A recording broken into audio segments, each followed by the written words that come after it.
cierta arrogancia, damos un lugar central al aprismo en la formación de la conciencia antiimperialista en los años 20 y 30 y en el surgimiento de partidos que tengan este tipo de fisonomía.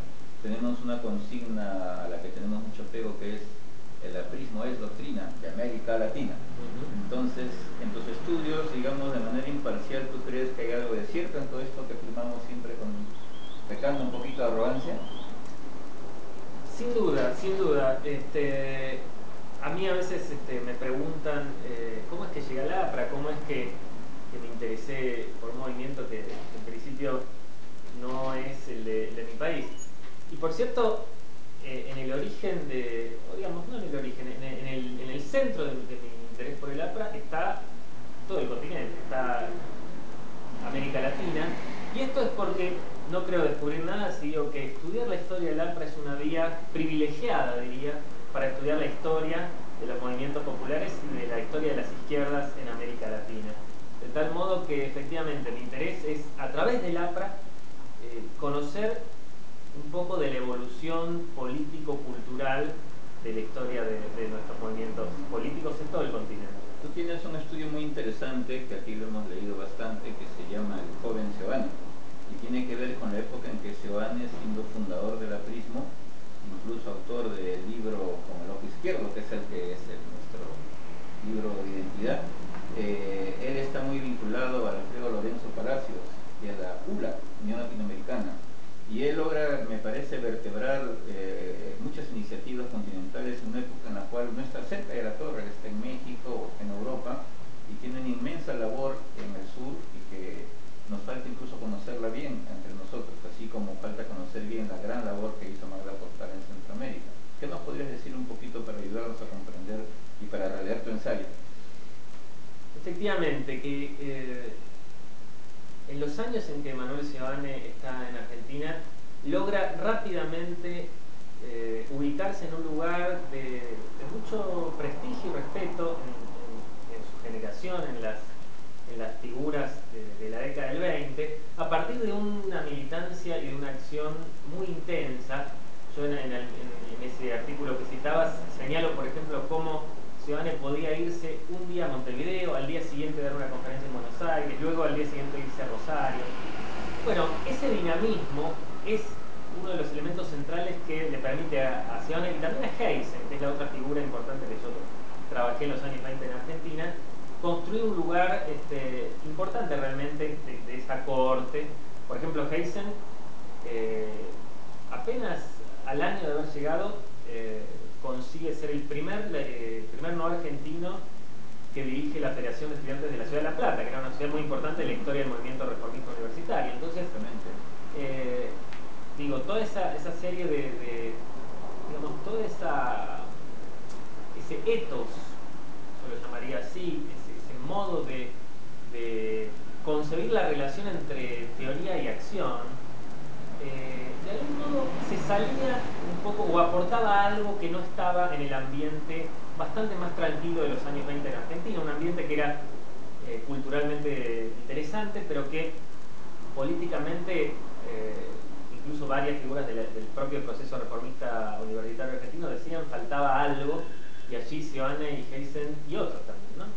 Pero sobre todo Seoane y Heisen logran destacarse y sobresalir.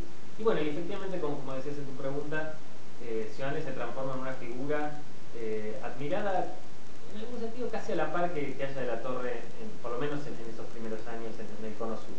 Y dime, en base a lo que tú has leído y conocido y seguramente entrevistado a gente de la época, una cosa que nos sorprende mucho a nosotros es la facilidad con que estos dirigentes apristas jóvenes, muy capaces intelectualmente, muy capaces como organizadores y como propagandistas políticos, eran recibidos en medios un poquito diferentes al nuestro, ¿no? Magda Portal en Centroamérica, Haya de la Torre en todas partes, y Seoane en Argentina, Andrés Townsend un poco después se une a este grupo, Heisen también. ¿No te parece algo característico de la época, algo importante que nos está faltando, esa facilidad con que un argentino, un peruano, un chileno pueden entenderse y hacer política en común para unir a nuestro continente? Sí, absolutamente. Yo incluso en otro texto que he escrito señalo que en ese momento, digamos, si había un ensayo de construcción construcción de una Unión Latinoamericana no provenía de los estados, no provenía de la dirigencia política constituida como tal, sino que provenía de este tipo de figuras que, como bien decís, desarrollan una madeja de relaciones tan nutrida y tan intensa que son efectivamente los que construyen ese momento latinoamericano tan fuerte que fue el de los años posteriores a la Primera Guerra Mundial. Esas figuras fueron cruciales. Yo también cito un par de veces en un par de trabajos la resolución final de el Congreso Internacional de Estudiantes del año 21 en México, que en esa resolución señala que era tarea de los estudiantes rehacer las relaciones internacionales. Es decir, se sentían con tal potencia política, cultural, intelectual, que se permitían, con un gesto un poco vanguardista, decir que las relaciones internacionales estaban siendo tejidas de nuevo por esta generación de un modo nuevo, ¿no? Muy bien, muy bien. Un tema del cual espero que nos ayudes a entenderlo un poquito mejor es el tema del peronismo. No el peronismo de Cámpora o de los últimos años, que es una cosa terrible, sino el clásico, el de Evita, el de Juan Domingo en su primer gobierno, o el segundo, ¿no? El primero y el segundo. Sí. Y es que en el APRA ha habido siempre una discrepancia, porque se le consideraba un personaje de tendencias autoritarias, no obstante que había promovido el sindicalismo como nadie, y no obstante que Evita Perón se definía como antiimperialista, ¿no? Y había siempre una tendencia a ser o por Perón o pro Unión Cívica Radical. Y eso ha sido y sigue siendo un tema controversial en la historia del APRA, ¿no? Tú seguramente te has informado de las discrepancias que había en esa época. Sí. ¿Tú te situarías un poquito pro USR, UCR o pro Perón en esa discusión clásica de Seoane, Sánchez, Allá de la Torre? No, yo no me situaría en ninguna de las dos posiciones. Ciertamente no pro UCR, bueno, por razones que son tal vez un poco largas y propias de la cultura política argentina. Y bueno, a ver, la pregunta acá es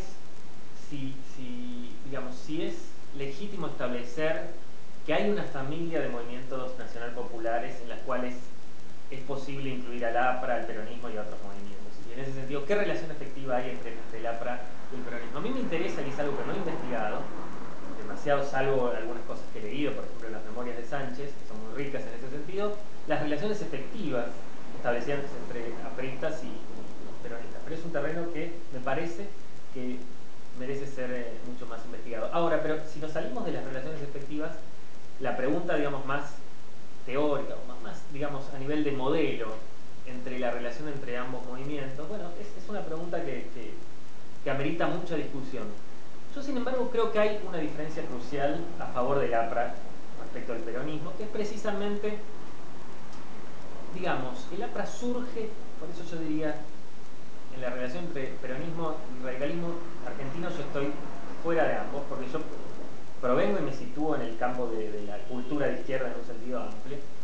Y el APRA, más allá de sus virajes o las distintas torsiones que dio a la historia de su vida, tiene su origen, por supuesto, en la cultura de izquierda. Y es un elemento que, a pesar de esas torsiones, mantiene, ¿no? O mantiene en tensiones, etc. No sé, es un problema muy complejo, como sabemos bien, definir eso, ¿no? Pero digo, hay elementos de esa cultura original del APRA de los años 20 que lo hacen a ese movimiento nacional popular, marcan ciertas distinciones, que ofrecen una singularidad.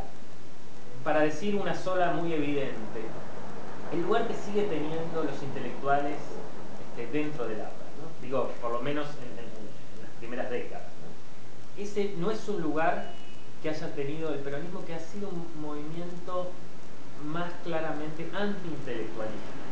Los intelectuales en Argentina han tendido a estar mayoritariamente, no absolutamente, pero mayoritariamente en contra del peronismo, y a su vez el peronismo ha tendido un sesgo bastante despreciativo respecto a los intelectuales que no se observa en el APRA.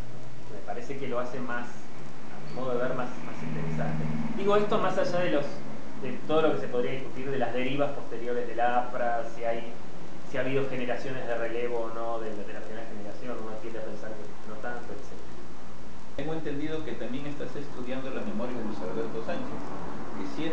intelectual vinculado al aprismo de toda su vida, tiene un sitio especial, una personalidad especial en la historia del APRA, ¿no?